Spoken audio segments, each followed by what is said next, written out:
ไม่ห้ามไม่ละพูดไปละลุ่มมุน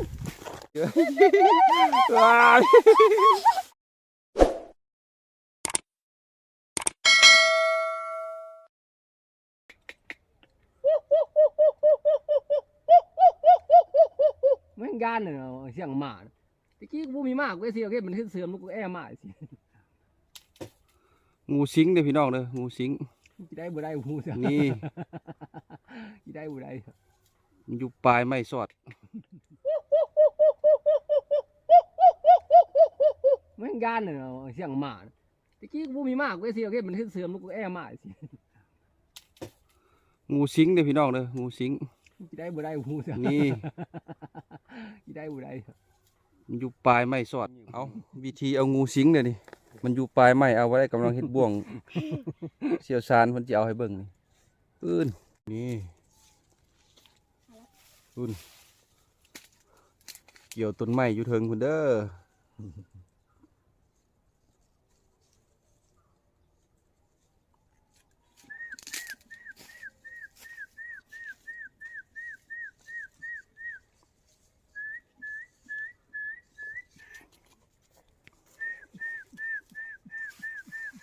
เอาเบิ่งพี่น้องวิธี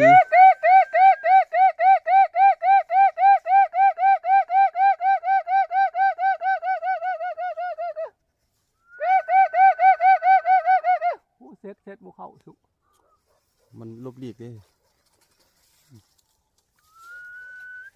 มันกี้เก็บเข้านะเกือบแล้ว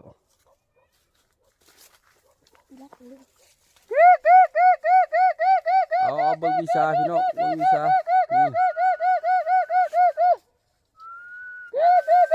ไม่ห้ามไม่ละพูดไปละลุ่มมุนวัดเดี๋ยวสุกพูดได้จงอยู่พูดนะว่าไปห้ามพูดเลยหรอบ่ยัง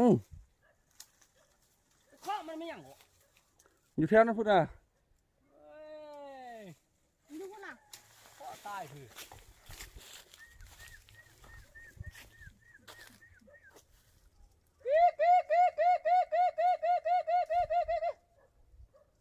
อันนี้ห้ามเกี่ยมผ่านรถมันตกดินคนฟ้านี่ลงแล้วต้นไม้ไปนะลงแล้วหัวลงไปแล้ว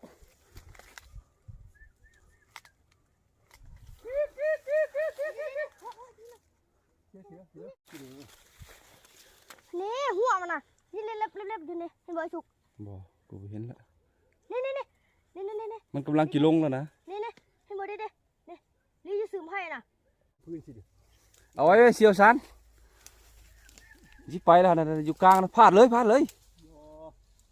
นี่ลงอยู่หลุมพี่เลย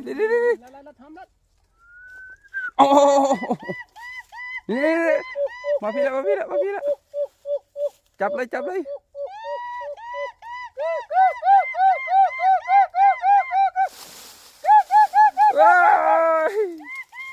เบิ้งพี่น้องเบิ้งนี่เฮ้ยเยอะเอาเบิ้งเอาดิเด้อนักเจ้าการเด้อหูเด้อเอาพูดเข้าหัวพูดนะ